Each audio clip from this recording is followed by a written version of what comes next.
Shalala, shalala, oh na na na na, shalala, shalala, I'm Mr. Feed the Spice, shalala, shalala, oh na na na na, shalala, shalala, let go.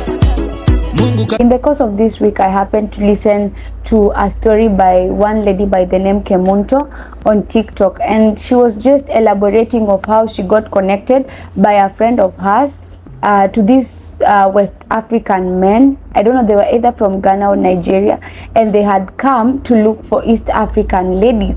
And from the way alikuwa na emphasize, alikuwa nasema like Tanzanians and Kenyans are the ones who usually fall in traps of these West African men. She was just giving a story of how she was told to look for ladies, and actually she took some of her friends and added other three ladies who were actually not her friend. All these people, I think they were in campus, if I'm not wrong. Na alikuwa anasema these guys, it's like they had wanted to use these particular friends of hers for ritual, but yeah, alikuwa ni kama intermediate in that she was supposed to bring the ladies, alipwe pesa yake and then aende, but there were just some shoddy stuff that was taking place when that day ilifika. She went ahead akaongelea the way these girls, some who are coming from Mombasa, actually their tickets were paid and all that stuff. And kitu yenye mimi nilikuwa nikiona when she was speaking about all of this is greed, the greed that actually we college students, or rather those students who are in college and campuses have. But again, I felt like no, I'm going to be judgmental. Over time, kitu nimekuja kulearn ni when we get to institutions of higher learning, we are from different backgrounds, we are from different religions and different cultural beliefs, and we carry different principles from where we come from. Unapata, maybe umejoin somewhere, you want to be cool like the other ladies, you want to be cool like your classmates, because when ndio hautakuwa unakaa tu hostel kila weekend wase wakienda out, and so what do? You decide to get the easiest way out. This question was just lingering in my mind.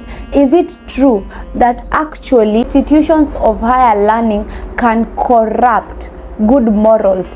Why am I asking this? Utapata a lady, they have committed themselves, like they've been so good, actually they are coming from backgrounds where even if they are struggling, but she has principles and she's the hope to her parents. But when she comes to a campus, manze, everything take a turn, and even this good person starts adapting traits she never had or he never had.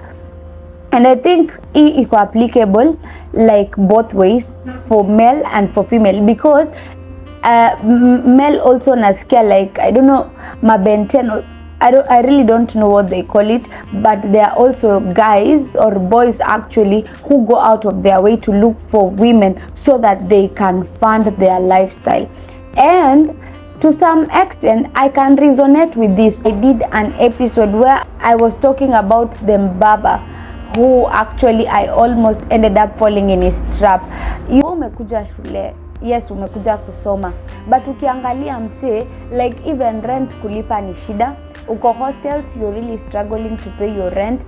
A meal in a day, because let me take an instance of myself. Niki join, actually I was being supported. Unapata, you're really struggling to even take 3 meals a day. Food, the cheapest actually, it was going for 70 bob. We never had a mess in our school, like hakukuwa na hizo stories za mess. So zenye unasikia food ni 50 bob, food ni 70 bob, no, like so ulikuwa tu unajisort. Na even the school cafeteria, which was supposed to be the cheapest, actually haikukuwa na food cheap hivyo. So unapata unaenda kibandaski maybe mchana ndio at least ujisaidie na something small that you can get, but in the evening you have to budget for 70 bob. Remember, you're not allowed to cook in the hostels.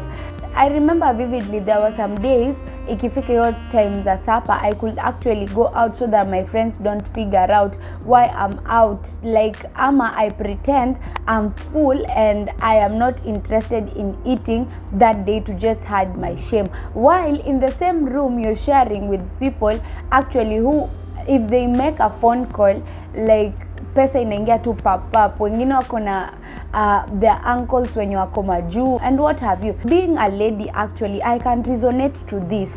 The pressure actually is so much. If you're not keen, it is easy for you to be assimilated and diluted into this thing. And after thinking about all these things, one thing I've come to realize that it is true. We might not love the way other content creators are actually bringing it out, the likes of Kibe and what have you, but the truth be told is that if you allow your child to transition to an institution of higher learning without laying a strong foundation in terms of morals, in terms of integrity, in terms of values, that even if they lack, they're actually in a place of contentment and it is okay for them to lack, then actually they are likely to be diluted and assimilated. And that is why we get so many cases of actually students, lady students actually, who end up being killed because you want to live that lifestyle. You also want to live a comfortable life like everyone else, especially if